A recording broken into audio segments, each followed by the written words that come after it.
In my humble opinion, Better Call Saul is the most underrated drama in television history. Seriously, who moves a cone?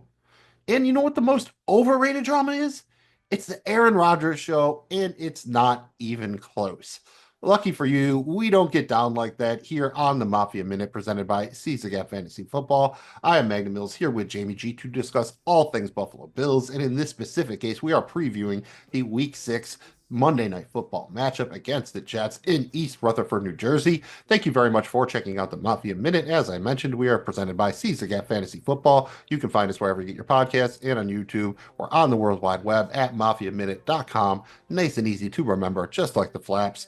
FLAPS. Follow, like, and please subscribe. If you had fun, please remember give us that thumb. Jamie G, we're not quite to the injury report yet, but I know you're not probably feeling all thumbs up right now. But how you doing heading into this Monday night matchup, man? Are you at least kind of you getting a little bit steady Eddie over there? You starting to get the hopes up a little bit? How you doing? Yeah, look, I'm disappointed the Bills didn't find a way to win in Houston still, and I think I will be until they find a way to win this Monday night against the Jets. It's a divisional game. We really got to have it. Good teams don't drop three in a row. I know that the injuries are it's just the magnitude of which key players. I don't know that I've seen it. It's just every single person you're like, we can't afford to lose, we lose. So it's really, really tough. It's a bad spot for the Bills. All the things added up, they got to find a way here, and I think they know that, and I think the coaching staff knows that, and I think they understand the importance of the division. They've won it four times in a row, and they want to win it for a fifth. So it's a big game, man. I'm excited to watch it. I'm excited to see how they come out, but I don't think it's going to be one of those kick back, crack a beer games over at halftime feeling good. I think it's going to be a sweater. I think it's going to be a nail biter. I think I'm going to be up. I think I'm going to be grabbing knees. I think I'm going to be sweating and dealing with it. And I hope that we come out on the other side. It's going to be a battle in Bills Mafia. I know we are ready. Let's go. All right. It sounds like you're at least coming in as about as steady as could be expected given the circumstances, which are not the greatest. Not a ton of Bills news here for Bills on Parade, not related to the matchup. I guess we do need to note that the opponent, the New York Jets, fired their coach, Robert Saleh. They demoted Nathaniel Hackett, the offensive coordinator, took away his play calling duties. So we will see what impact that makes. There's been a ton of ink spilled and words talked about this already. I don't think we need to dig into it too much. Same thing with the Bills continuing to be involved in possible trade rumors for wide receivers, especially. A lot of smoke, but no fire at the moment. I believe the latest thing was Devontae Adams may have started following Josh Allen on Twitter, or the artist formerly known as Twitter. Whatever. It's a thing. It happens. So be it. We're not going to worry about that too much because we're worried about the Monday night football matchup. Jamie G, you mentioned the injuries here. I'll bring it in on the Jet side, which unfortunately for you is much easier than the Bills. Right now, they look pretty healthy. I think cornerback Michael Carter II is probably the only player that's in danger of missing the game, at least as of Friday. Jamie G, you mentioned it. What is the Bills mash report looking like here? Horrible. Absolutely horrible. Here's the notable ones. Wide receiver Mac Hollins been missing practice with a shoulder. Defensive tackle Austin Johnson has an oblique. Cornerback Taron Johnson. Is he ever going to play again? I don't know. He's got the forearm. We didn't put him on IR just so he doesn't play for 10 weeks. I mean, who knows? He's been banged up with the forearm. Lost the non-contact jersey, so I guess that's an indicator. He's now been practicing for 2 weeks. I'm hoping he plays. We'll see. Curtis Samuel got the toe, although we believe he might be trending in the right direction. Here's where it gets really bad. I'm talking double damn bad. James Cook, toe, did not participate Wednesday, Thursday, or Friday. Friday was the walkthrough, but if they practiced, he wouldn't have practiced. Khalil Shakir still hasn't practiced all week with the ankle. Again, we walked through today on Friday, but if it was a real practice, he likely would not have practiced either. And then Ed Oliver, defensive tackle, he's got a hamstring that happened in practice. He's not even working on the side. He's at practice in street clothes. He's out for a while. It just absolutely blows. You got your top two offensive weapons in James Cook and Khalil Shakir. They're really critical to make this offense work. There's not a lot of other stuff without being able to have these guys on the field. it just doesn't work as well. And then Ed Oliver's your best defensive tackle and one of your better pass rush and interior defensive linemen in the league. And so that's really, really shitty. Yeah, not a lot of ways to sugarcoat that one. It is very much like life in some parts of New Jersey. Just kidding, Jersey. I love you. Maybe kidding, not kidding. You'll see. Maybe teasing that. That brings us to the tail of the tape. Ring the bell because it's Monday Night Football, Week 6, 2024. Bills traveling to East Rutherford to face the New York, nay, New Jersey Jets. Monday, October 14, 2024. We have an 8:15 p.m. Eastern Standard Time kickoff. Watch the game on ESPN. Currently, Jamie G, the Vegas is with you. The Bills are 2.5-point favorites still, holding steady, minus 135 on the money line. The Jets are plus 114 on the money line. Game total is 41 points. It's officially October. The temperatures are dropping. We're looking at temps in the low to mid 40s. A bit windy one here with winds between 10 and 15 miles per hour. Not crazy, not anything abnormal for this time of year in that stadium, but that's at least windy enough to mess with some of the longer passes and kicks. So just something to keep an eye on. Jamie G, any surprises here? You surprised the Bills are still a 2.5-point favorite? Yeah, I am. New coach bounce, home game, Monday night. Bills are on a 2-game losing streak. They really struggled offensively the last 2 weeks. Really started slow defensively the last 2 weeks. You've got the whole new coach thing. Just the injury report alone for the Bills, I expect this to move maybe -1.5, -1 by game time. I don't know that this holds pat.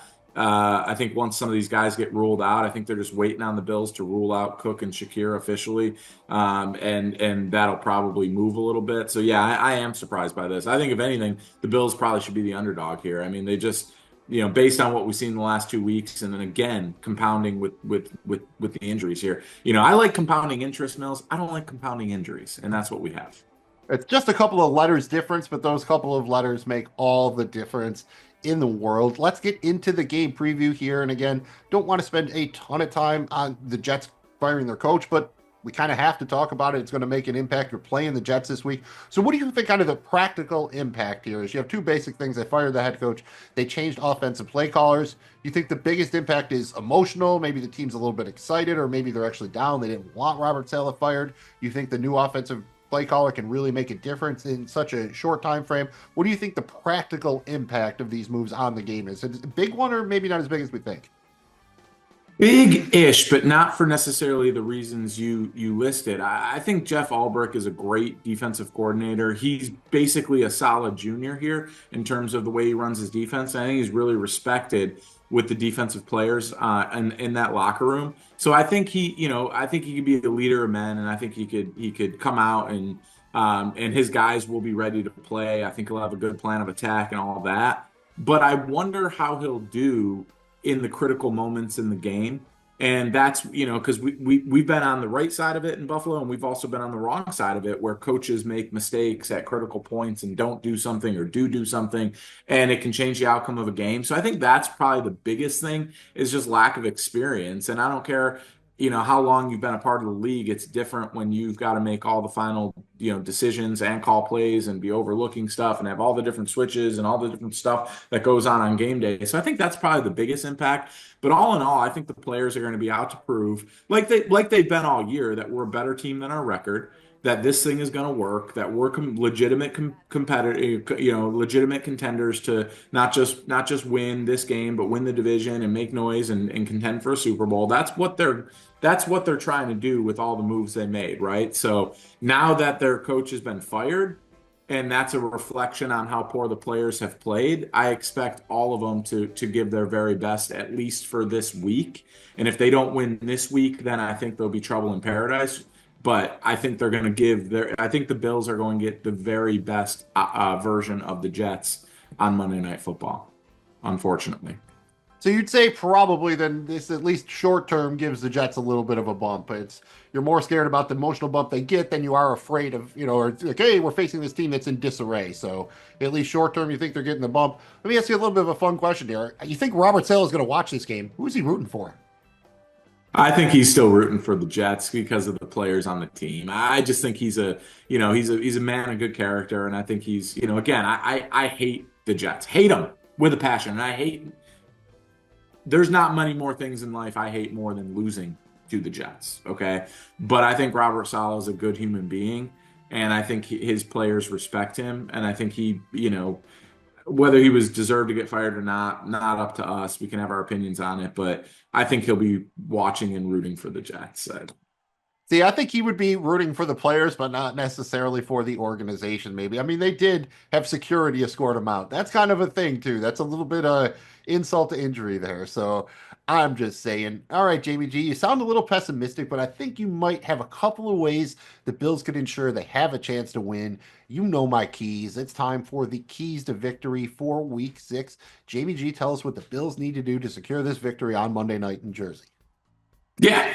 Yeah. I just wish that A, I wish we found a way to win in Houston, and B, I wish we weren't as banged up as we are. It's just 3 tough games on the road in a row. We knew this was going to be the gauntlet of the season. I wanted us to go 2-1. Now I'm just praying to God we go 1-2 and not 0-3. So here's how they're going to have to get it done this week in Jersey against the division rival Jets. We got to get the ball out quickly. All right. And Max protects Josh when necessary. But I think there's got to be crossers, quick hitters, and he's got to have keys to get to if and when the blitz and pass rush comes, which I expect them to pressure him heavily. Offensive line it's gut check time. Offensive line has got to step up in a big way, and they got to protect Josh Allen in this game. And he's got to do his part in getting the ball out quickly. And Brady's got to call those plays so he's got an out every single time. No more of this running to the sideline, taking massive hit bullshit. No. Okay. Number 2, we got to overcome the emotional energy and wave that the Jets team is going to have at home. They've got their backs against the wall, new coach bounce. Everyone's doubting them. This is it. The Monday Night Football game, prime time. Their guys want to get recognized too. They want to win. They think they're better than everyone else does. Right. So I think that emotional energy, especially early in this game, it's going to be loud. They're going to have to overcome it. They're going to get punched with everything the Jets got. They got to find a way to stay mentally strong, overcome that emotional wave, and start to stick to what they do and start to chunk away and win this game. But they have to overcome that. They can't let that cause a major mistake early on and get down early because of something like that. And we've seen it happen to all sorts of teams. It's easier said than done, but it's going to be real in this game. Period. Make no mistake about it. There's going to be a major emotional rush in this game. Oh, and by the way, everyone forgets last year Monday Night Football matchup against the Bills Jets. Aaron Rodgers got hurt the 4th play of the game. You don't think he remembers that? There's so much shit with this game. You don't even remember that. So they have to overcome that emotional wave that's going to be favored towards the Jets. They got to continue to get production. Number 3, they got to continue to get production out of the running game with James Cook, who's likely not going to play in this game. And that means Ty Johnson. That means Ray Davis. This is what we drafted you for, Ray Davis. This is why we re-signed you, Ty Johnson. You guys need to be more than a compliment. You need to be dominant, and you need to get production out of it. And the offensive line needs to step up and do what they did the first 3 weeks of the season, and that's run the goddamn football. All right. So I want to see that, and I need to see them do that effectively to get a chance at winning this game. And last but not least, ABC, baby. Always be converting on 3rd down and in the red zone especially. They weren't very good in the red zone, and they've been pretty bad on 3rd down as a whole throughout the season. That's got to change, and it's got to change on Monday Night Football. And part of that is winning 1st down and getting into 3rd and manageable. And catch the goddamn ball when he throws it to you and hits you in the hands. All right? That's part of converting 3rd and 4, 3rd and 5, 3rd and 6. But they need to get in those positions, convert. When they get in the red zone, they got to get touchdowns, period, Mills. They do those 4 things, and those are the keys to victory. I think they can win this football game on Monday night. I think those all make sense. If they can do all 4 of those, maybe you can win getting 3 of them. But if you can take down all 4 of those, I think you will be coming away with the victory. And so now we need to make a couple of predictions here, Jamie G. So you're coming in hot. We'd like our predictions like we like our buffalo wings a couple of different ways. They could be mild, they could be medium, they could be hot. There could also be suicide, but we're not to that point in the season yet. Jamie G, give us 3 predictions, 1 mild prediction, 1 medium prediction, and 1 hot boy. Yeah, man. So I think the defense gets at least one sack on Aaron Rodgers in this game. He's shown a little bit of movement the last couple of weeks. I think he's getting a little bit more comfortable, but he's also been beat up. You know, he hurt his knee in the last game. He's been taking a lot of shots. I think they're also going to be trying to protect him, but I think the Bills defense gets there and gets there at least once and gets him on the ground at one point in this game. I'm looking at Gregory Rousseau. Have a game, group. We need you, boy. We need you. All right, get paid this game. Medium, Josh Allen was his completion percentage was atrocious against Houston. That changes. I think he will complete at least 70% of his pass attempts. He's going to have to. I don't know who he's going to be throwing the football to. But you know, if you need me, call me. I'll come in there and I'll put it on the line for you, Josh Allen. I would die to catch a pass from you. But all jokes aside, he's got to complete a higher percentage, and part of that means the receiver's got to catch it. It hits you in the hands. It's your responsibility to catch a football. Catch it. 70% of his pass attempts, completion percentage. Coming in hot with this one, Mills. They're down their best player on offense, best playmaker on offense in James Cook, but they're going to find a way to run a football against this Jets team that I believe you could run the football against. And I think the Bills as a team, maybe it takes number 17, maybe it takes the rookie, maybe it takes Ty, maybe it takes all of them together. Run Curtis Samuel. I don't care. But the Bills as a team are going to rush for 100 yards, 100 plus yards rushing as a team for the Buffalo Bills. Go Bills. Go Bills indeed. I like it. Maybe not as bold as you could have gone, but all of those make sense. And I enjoy a tasty wing no matter the temperature. Anything else on the game, man? We've talked about most of the stuff. Anything we haven't mentioned you want to throw out there? You know, I think the Jets have gotten pretty healthy defensively. I mean, they're getting, you know, CJ Mosley will be back. I think both corners will be in this game. So they're, you know, we're going to get their very best punch defensively, but I think there's weaknesses to that defense that the Bills can exploit. And defensively, you get another game here with Terrell Bernard. Hopefully, we get Taron Johnson back. That would help a lot. And I want to see the Bills corners really get tight coverage and jam these wide receivers, Allen Lazard and Garrett Wilson of the Jets here. And I think Rasul Douglas and Christian Benford has silently been a lockdown corner. Look at the stats of what this guy has done this year. The completion percentage when he's targeted is absolutely incredible. He has been phenomenal. Rasul Douglas is due for a big game. Let's get an interception or two. I think those two corners can win their matchups. We get Taylor Rapp back. Hopefully, no big mistake like we saw last week against Houston that the rookie made there. So I'm hopeful that this defense comes to play, and our defense is just as menacing to their offense as their defense could be to ours. But I think this is going to be a tough game, man. It just is. It's a division game on the road in prime time when you're dealing with all the emotional shit with them just firing their coach. It is. So, you know, there's talent on that team. The Bills have to bring their very best. They got to play the best football game without their best stars. Tough task. And Jamie D's got the numbers to back it up. Right now, according to Pro Football Focus, Christian Benford has been the number 4 overall corner in the league so far this season. So that's maybe not full on Onyx shut him down, but it is pretty damn close. And we care about numbers, we care about statistics, and we care a little bit about money. And we try to make a little bit more of it with our Bills bets. Last week was not the best. Generally, we do better on these when the Bills win, but we're sticking to it. We're keeping at it this week. Jamie G, I'm going to go first here this week. And while I think Breece Hall could hurt you in the passing game, I don't think he's going to do much in the rushing game this week. So I have Breece Hall under 45.5 rushing yards plus 135. So 100 Bills bucks brings you back 235 under 45.5. I think Braylon Allen probably gets more carries. Maybe Breece Hall gets 10, hold him under 5 yards a carry. Boom, you get there plus 135. Easy money. Hopefully, anyways. Jamie G, what's your Bills bet for week 6? You know, I was tempted to just take a bet with Bass. I'm not going to. Josh Allen mentioned one player this week. He always talks about certain guys and everything, but he called out one player this week that he said he has so much love and trust for, not just as a football player, but as a person. And I think he finds himself in the end zone this week. I'm taking a Dawson Knox anytime touchdown plus 340. Number 88 gets in the end zone this week. I don't know that he'll have, you know, more than 2 catches for 12 yards, but I think one of them goes for a touchdown. Give me Dawson Knox finding the end zone, plus 340. I'm sorry, plus 400. Dawson Knox plus 400 anytime TD. We like that. You got to throw it to somebody. Even Vegas thinks the Bills are going to score like 22 points here, so someone's got to catch it.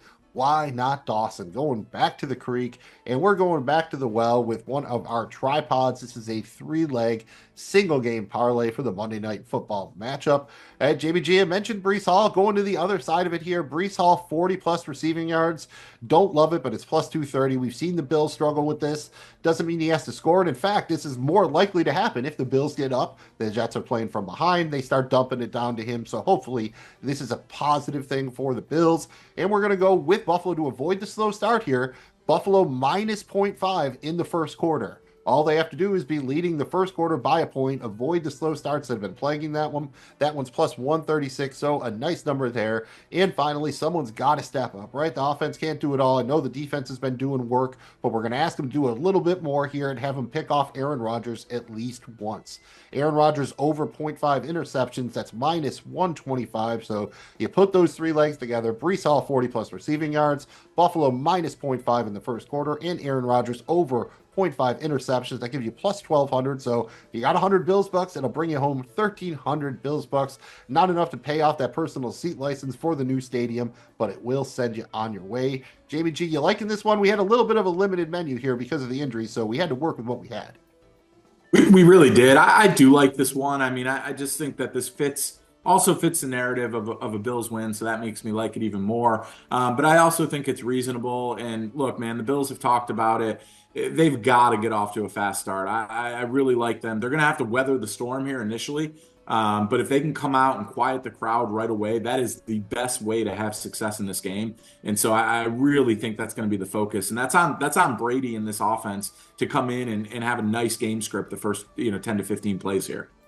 Yeah, if you've been keeping anything in your back pocket, in your hip pocket for a rainy day, you look outside, you might want to bring an umbrella. So this is probably the time to maybe not be holding back on some of that stuff. So if you've got a couple of rabbits in your hat, maybe now is the time to pull one off. And because, of course, we are doing this late in the week with the Monday Night Football game, we don't have all the information we want to give you our Draftkings picks with our draft Joshes, but just a couple of general strategy questions. Jamie G, assuming they're kind of close in price at least, who do you prefer with James Cook out? Do you prefer Ty Johnson? Do you prefer Ray Davis on Draftkings? It's interesting. I'll probably go Ray Davis because I think they're going to probably, bang him up the middle. And I think especially if the Bills put together these long drives and it's working, I think he can get a lot of carries in this game. But I'm tempted to go Ty Johnson because there's a little bit of Ty Johnson revenge game here. The Jets drafted him, never really gave him a shot, and then let him go. And so I don't know if he's also the veteran. He's been here. I know Brady trusts him, but they've also shown a lot of trust in Ray Davis too. So I think Ray Davis will continue to get like the bulk, like James Cook workload, but I think Ty Johnson will come in and get sprinkled in and get some passing upside.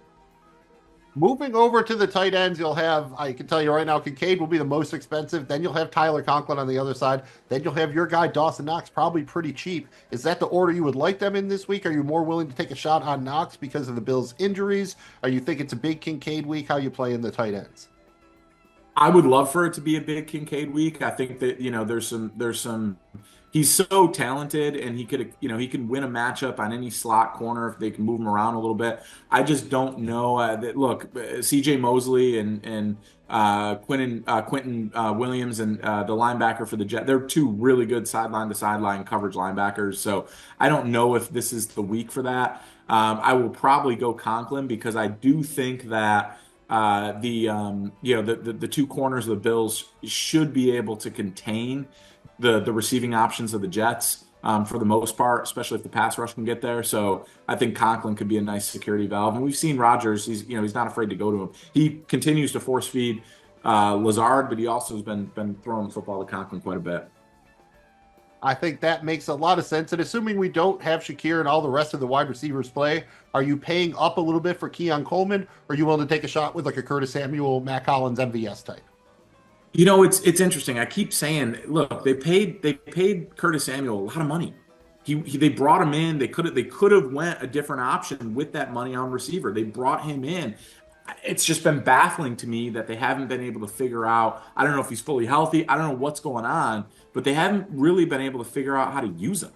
And so I keep saying there's going to be a Curtis Samuel week. Boy, there's never been a bigger time that we need him to step up. I would love to have a Keon Coleman breakout game. Curtis Samuel's probably going to be a lot cheaper, so I'll probably go there.